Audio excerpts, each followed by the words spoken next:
السلام علیکم، میں ہوں آپ کے ساتھ انم خان۔ اسلامک ہسٹری چینل میں آپ سب کا ویلکم۔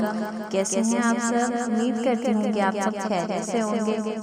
آج میں جو آپ کے لیے واقعہ لے کر حاضر ہوں اس کا ٹاپک ہے اصحاب فیل۔ آئیے اصحاب فیل کا ایک چھوٹا سا واقعہ سنتے ہیں۔ نبی کریم صلی اللہ علیہ وسلم کی ولادت شریف سے 55 دن پہلے ایک واقعہ پیش آیا جو اصحاب فیل کا واقعہ کر کے مشہور ہے۔ اس واقعے کی کیفیت کچھ یوں ہے کہ اس وقت شاہ حبشہ کی طرف سے ابرہہ یمن کا گورنر تھا۔ اس نے شہر صنعاء میں ایک کلیسا بنایا اور شاہ حبشہ کو لکھا کہ میں نے آپ کے لیے ایک بے مثال کلیسا بنوایا ہے۔ میں کوشش کر رہا ہوں کہ عرب کے لوگ آئندہ خانہ کعبہ کو چھوڑ کر یہیں حج و طواف کیا کریں۔ جب یہ خبر عرب میں مشہور ہو گئی تو بنی کنانہ میں سے ایک شخص نے غصے میں آ کر اس کلیسا میں گندگی کر دی۔ یہ دیکھ کر ابرہہ آگ بگولا ہو گیا۔ اس نے قسم کھائی کہ کعبہ کی اینٹ سے اینٹ نہ بجا دوں تو میرا نام ابرہہ نہیں۔ اسی وقت فوج و ہاتھی لے کر کعبے پر چڑھائی کی، یہاں تک کہ مقام محمص میں سے جو مکہ مشرفہ سے 2 میل ہے جا اترا اور ایک سردار کو حکم دیا کہ اہل مکہ سے چھیڑ چھاڑ شروع کرو۔ چنانچہ وہ سردار قریش کے اونٹ اور بھیڑ بکریاں ہانک لایا، جن میں 200 اونٹ عبد المطلب بن ہاشم کے بھی تھے۔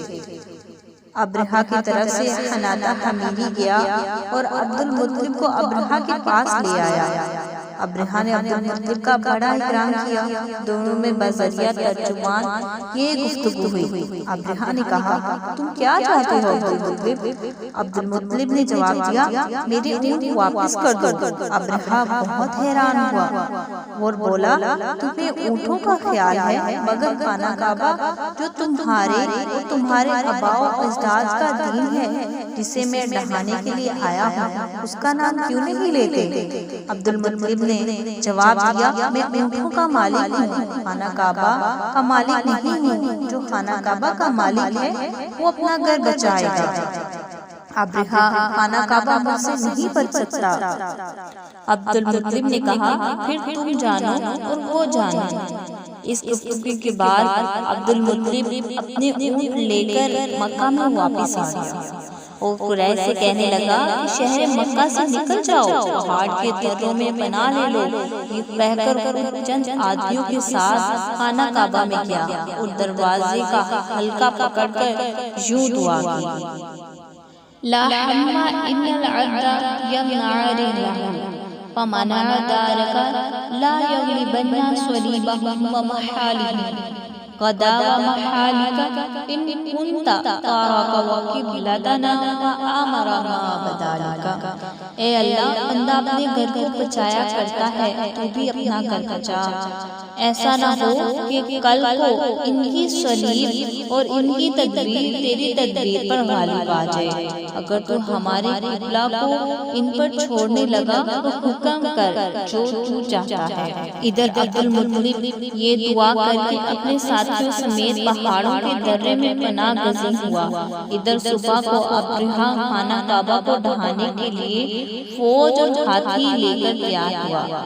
جب اس نے ہاتھی کا منہ مکہ کی طرف کیا تو وہ بیٹھ گیا اور اسے بہت سارے اکھاڑے مارے، یہاں تک کہ وہ نہ اٹھا، مگر آخر کار جب اس کا منہ مکہ سے موڑ کر دوسری طرف کیا تو وہ تیز بھاگنے لگا۔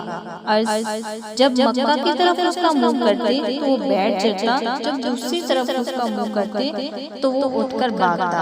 اسی حال میں اللہ تعالیٰ نے سمندروں کی طرف سے ابابیل کے گول بھیجے، جن کے پاس کنکریاں تھیں، ایک چونچ میں اور 2 پنجوں میں۔ انہوں نے کنکریوں کا می برسانا شروع کیا، جس پر کنکری گرتی وہ ہلاک ہو جاتا۔ یہ دیکھ کر ابرہہ کا لشکر بھاگ نکلا۔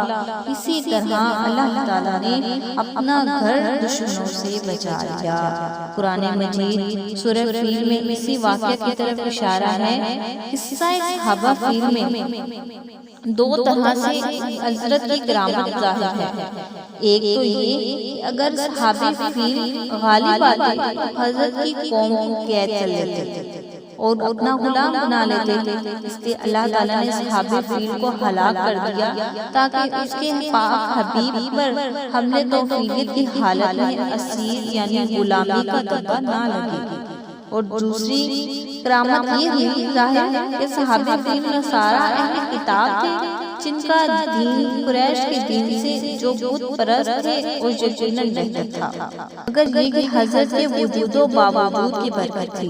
اللہ تعالیٰ نے بیت اللہ شریف کی حرمت قائم رکھنے کے لیے قریش کو باوجود بت پرست ہونے لگے اہل بیت پر فتح دی۔ یہ واقعہ حضرت کی نبوت کا پیش خیمہ تھا، کیونکہ آپ کے دل میں اسی بیت اللہ کی تعظیم اور اسی کے حج اور اسی کی نماز کا حکم ہے۔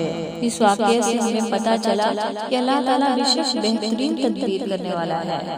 وہ جانتا ہے کہ کون سی تدبیر میرے بندے کے لیے بہتر ہے۔